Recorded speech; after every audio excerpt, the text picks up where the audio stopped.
After 23 years, I finally made it to Burkittsville, and I'm standing in the cemetery that is the beginning of the documentary. And it's really surreal for me and really special because Blair Witch Project was kind of like a big moment in cinema history.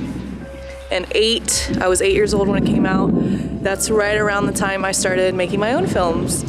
And to this day, I'm still doing that. So it's a really cool moment, and to spend it with Mr. Jed Shepherd is pretty surreal. So it's pretty cool. It's the little things, you know? This is Burkittsville, formerly Blair. It is a small, quiet Maryland town. Much like a small, quiet town anywhere. No more than 20 families laid their roots here over 200 years ago. Many of whom remain, either on this hill or in the town below.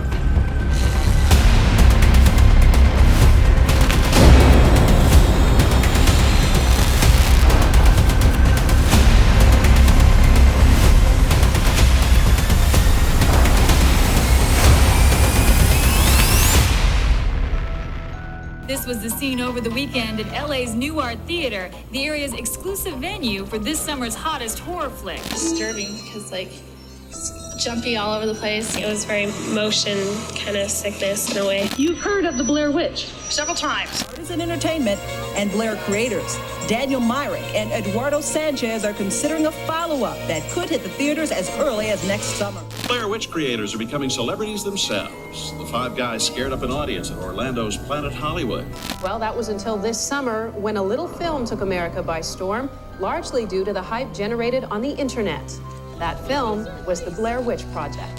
I saw right out of the water. Right out of the water? Up the side of the tree, and it disappeared over them. I mean, anybody worked or saw them out here knows that this area has been haunted. The ultra-low-budget film, The Blair Witch Project, has taken in more than $113 million. Because it's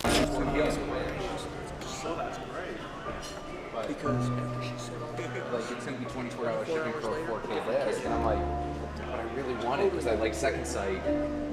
Well, I've got a friend in Portsmouth. We do a care package a couple times. I'm Matt Blasey. I'm the author of 8 Days in the Woods, The Making of the Blair Witch Project, and the host of the Blair Witch Experience. That's what I need to do. Yeah, just everybody's been so cooked up. So we're standing in front of what used to be the Silver Rail Diner back in '97. This is where Heather, Mike, and Josh came and had breakfast the day before they headed into the woods. And during breakfast, they were interviewing patrons of the restaurant, just randomly. There was no planted actresses or actors here. And this is where they ended up meeting Susie and Ingrid, the mom and the little baby in the movie, that gave them that big expositional scene that Susie came up with on her own at the time with Ingrid on her hip. And they interviewed multiple patrons. Everyone's like, no, I've never heard of it, never heard of it. And they ended up getting Susie, and it was movie magic at that point. But this was a stop for them to just come and have breakfast and film locals and see what they could get. Because a lot of it was, you never know what you're going to get, so ask around. And that's what they did here. The creek was the two men were out hunting. Well, I'm still a teacher. I was a teacher for Frederick County Public Schools back in those days. I'm no longer teaching for Frederick County, but I'm still teaching. And Ingrid is the one who's had the most changes over the years. She was just a little, not quite 4-year-old child on October 23rd when we filmed our scenes. The date was October 23rd, 1996? 97. 97. Because Ingrid was not quite, you turned 4 in December of that year. No, you turned 3. Yeah. You turned 3 in December of that year. So yes, 97. And I know it was October 23rd because it was my dad's birthday. It was fun being in the diner. I felt so sorry as a teacher for Heather and Mike and Josh because they were so desperately trying to get people to answer questions about the Blair Witch, and nobody wanted to talk on film. And as a teacher, I thought, oh, these poor kids. They're trying to do a project and no one's helping them. I'll help them. So when Heather asked me if I'd be on film, I said, yeah, sure, no problem. And so they presented it to you like it was real. Oh, absolutely. I had no clue I thought they were just 3 kids who went to Montgomery College and they needed to interview people. No one was cooperating, so I thought I'd help them out. I'll be happy to help you with your project. I know nothing about the Blair Witch. And she looked so heartbroken. And I said, you know what, just roll it. I'll make something up. And I literally, everything you see in the film is me making it up on the spot. 100%. Wow. And so after the film comes out, which was 2 years after your interview, what are you thinking? This worldwide phenomenon. I was getting ready to go to school, to go to work one morning, and I got a call from a friend in Texas who said, oh my God, you're on Good Morning America. Why didn't you tell me you're in a movie? And I'm a person of the 70s. I thought, oh God, what have I forgotten about from the 70s that's now coming back to haunt me? I didn't know what she was talking about. And she said, no, something about Blair Witch, and you have to turn on Good Morning America. And so I did, and oh my gosh, there's the story now being repeated in the second hour. And I thought, this is a real movie? Oh my goodness, what on earth? So that's how it all started. I mean, it just steamrolled from there. I mean, our 15 minutes of fame, it's 23 years later, and we still are asked all the time about this movie. And Ingrid, you were 4. Yeah, about 3 or 4. 3 or 4. 3, I think. I was 7, so when the year it was filmed. I've been called Blair Witch my whole life. So this movie, even though I wasn't in it, it has followed me throughout my life. And for you, you were a baby, now you're a grown woman. Has the process been growing up and being associated with this film? Somebody always found out every year in school, and when you're a kid, you're like, I don't want to be different. That's not good. So I would kind of freak out a little bit. Of course, as I've aged, I'm like, oh, well, as a kid, people thought it was cool. So it's not like it was weird. And it's neat to be an adult and sort of have this thing that's so positive continuing to follow me. I mean, it's definitely a very area-specific thing. I grew up here, so that's kind of cool.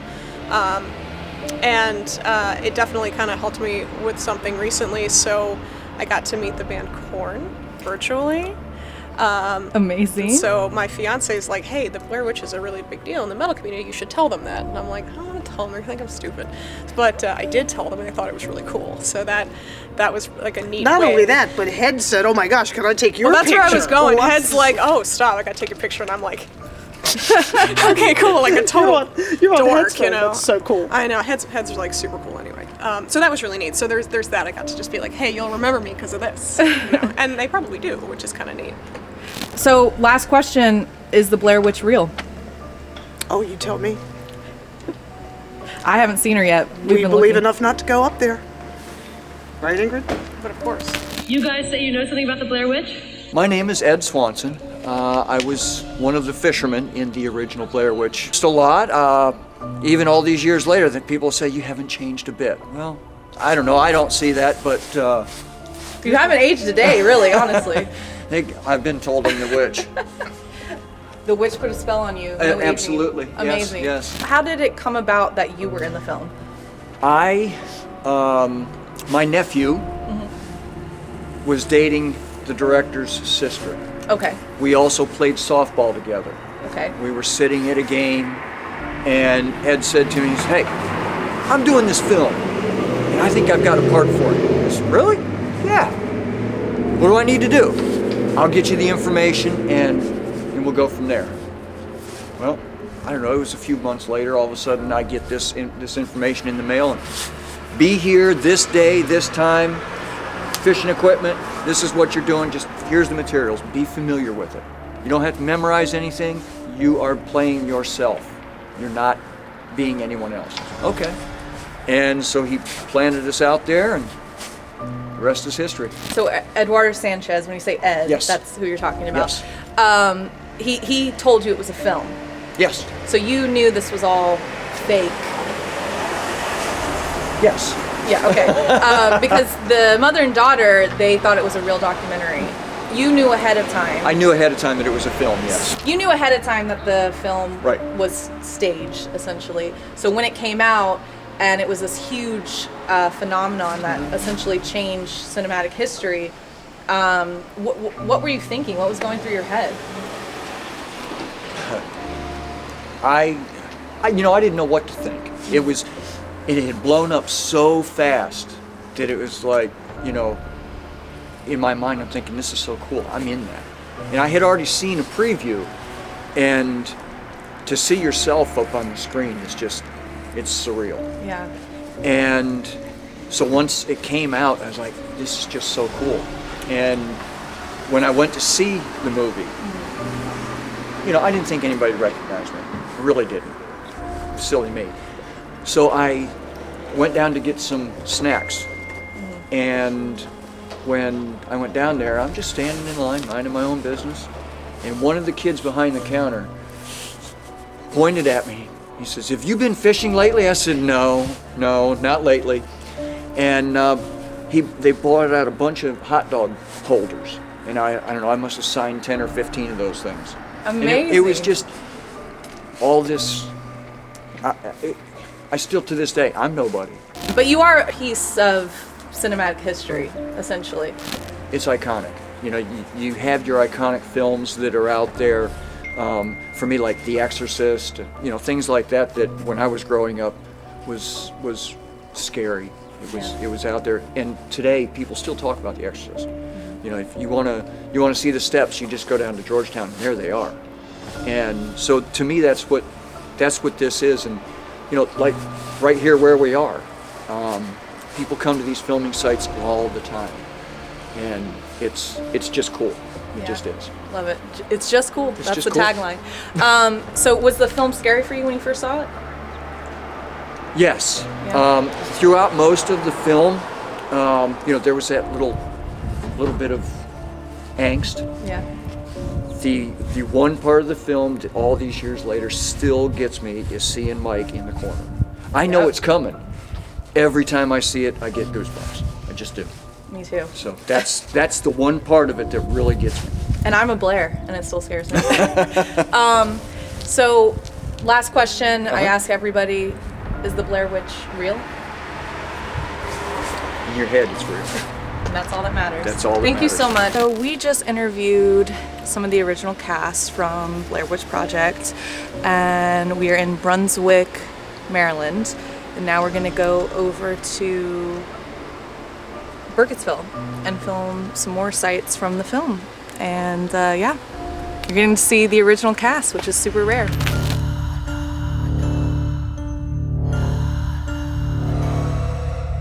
In 1999, people flocked to the town, not to hear about Civil War history, but to find out if the Blair Witch was real. Saturday night, you'd think that we were a big town instead of a crossroads, because there was all kinds of traffic going by. There were people that were removing dirt from the cemetery and selling it online. And that really, it left a bad taste in a lot of people's mouths. Shall we go to the cemetery? Let's go to the cemetery.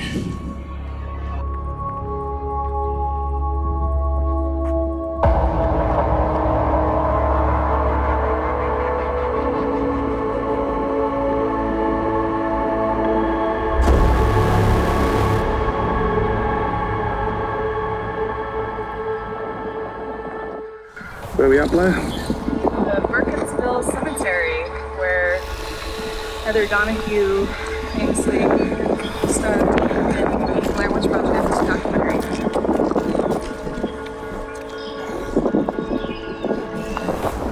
I can hear screaming animals. What is that?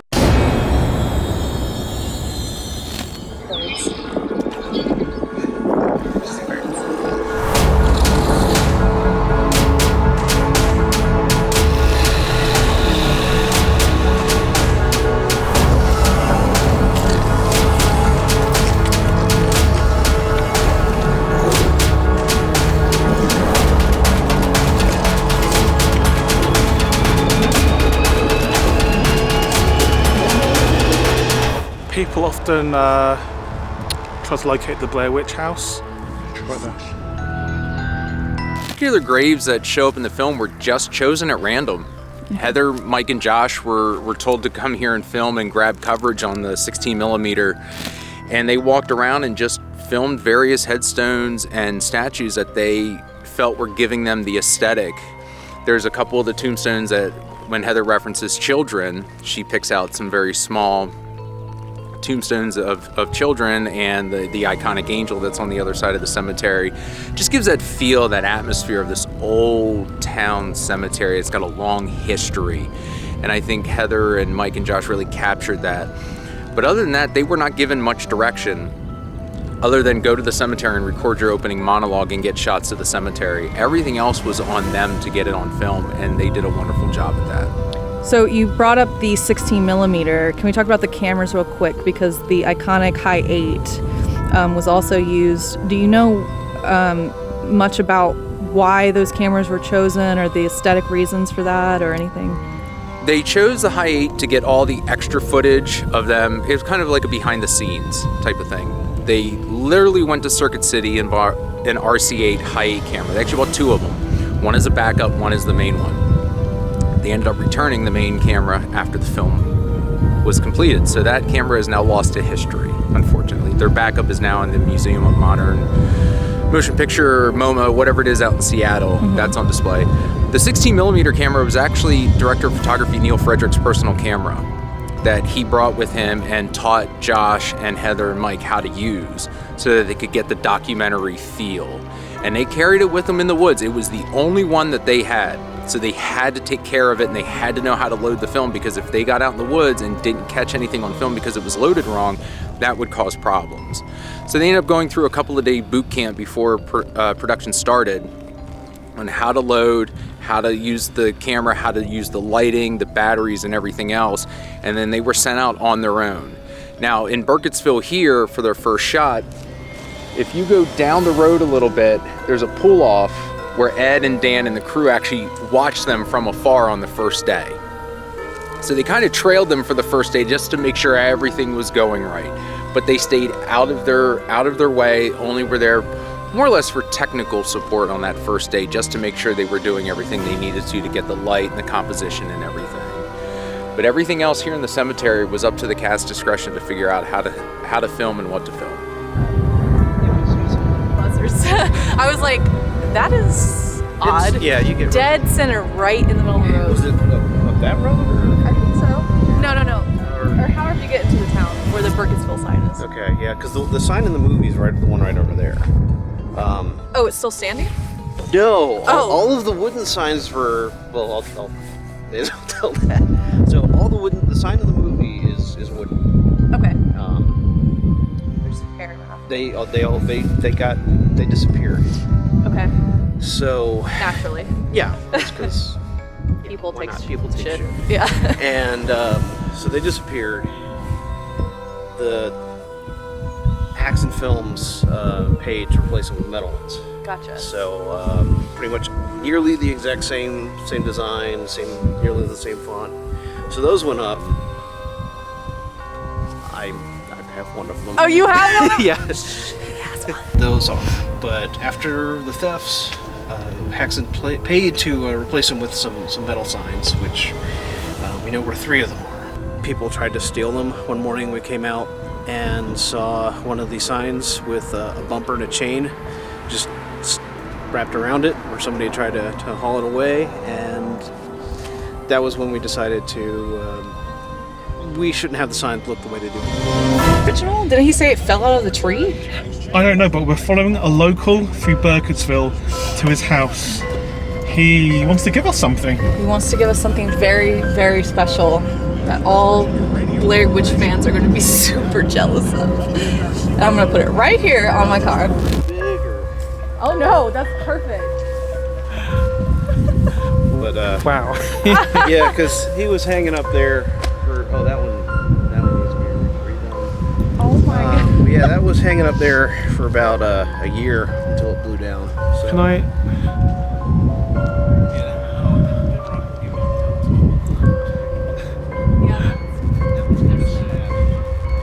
So cool.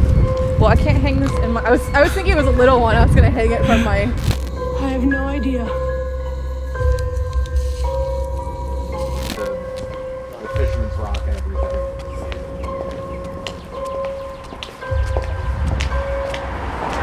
Yeah, this is always fun when you show with a group of people, and I'm like, best thing to do, go in and buy something. Yeah. There's like a line of 30 people and whatnot in here. Now, Matt, where are we? We're at Stoops Market. This is where they interviewed the gentleman named Jim King, and he was a Planet actor who was given some backstory on Rustin Parr. So when they come upon him, he tells them the story of Rustin Parr, who lived in the mountains, and that's where they discovered that he had been taking the town's children, and kind of expanded on that story a little bit. And that kind of helps set up a little bit of what you end up seeing at the end of the film.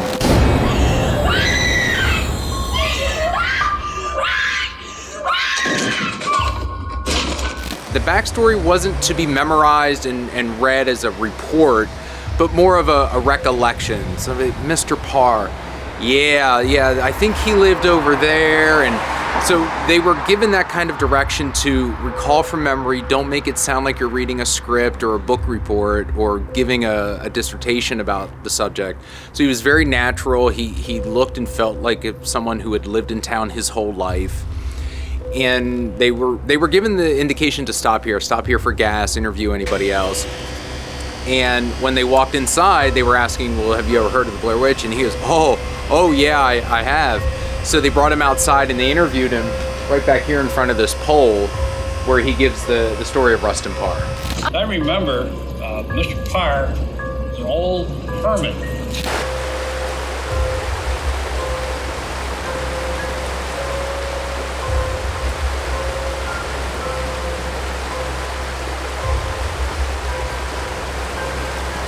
So this is the Fisherman's Rock. Yes. Yeah, Ed Swanson and Bob Griffin had just met each other that morning of filming. And they built their whole rapport in like 20 minutes before Heather, Mike, and Josh got there. And it just works. I mean, Ed Swanson has become a fan favorite just with that's bullshit. Just their quick-wittedness, and they had just met each other that day. They never saw each other again. And they're the last two people to see Heather, Mike, and Josh in the world of the Blair Witch alive. And that was all done here over the course of probably 20 minutes. Where did we start out yesterday? Off the map. Where are we now? We're at Coffin Rock. This is where Heather reads about the legend of Coffin Rock, where in the 1800s a search party was discovered laying bound head to feet with each other, disemboweled on the rock. When the search party came back, the bodies were missing. And Heather reads and films herself and reads from the legend of Coffin Rock from this location. It was all dialogue that she had written based on the lore out of a prop book. There is no legend of Coffin Rock, obviously, in real life. But they were filming around sunset, and with the film stock that they were using, it looked a lot bigger. And I was very surprised the first time I ever came out here that it wasn't super deep, but it is a very ominous looking structure if you look at it. It was just discovered on a hike that Ed and Dan, when they were walking through the woods here to find locations, they found this and they were like, this is perfect, this is what we need. We're actually not that far into the woods. We're about a 5-minute walk away from the main road. I can see the main road behind us, probably about 100 yards. But this is where they filmed the end of their first day in the woods. And their first campsite is actually just up the ridge behind me, a little ways back. It flattens out, and that's where their first camp was that night. Well, is the Blair Witch real? Yeah, I think she's real. I think the success of the Blair Witch is attributed to the fact that you had filmmakers that wanted to make something different, weren't trying to be the next big thing. And because they poured their heart and soul and into it and worked hard and didn't give up, the success came back 100-fold, way more than what they were expecting. And it goes to show that just get out and make a movie. Don't try to make the next big thing. Just go out and make the movie that you want and do your best. And these guys are some of the salts of the earth people. Everybody involved wanted to be there and help, and that's true independent filmmaking. And I think that's why Blair is going to stand the test of time, still be referred to in another 25 years. It really broke open a lot of doors and really helped people see filmmaking in different ways.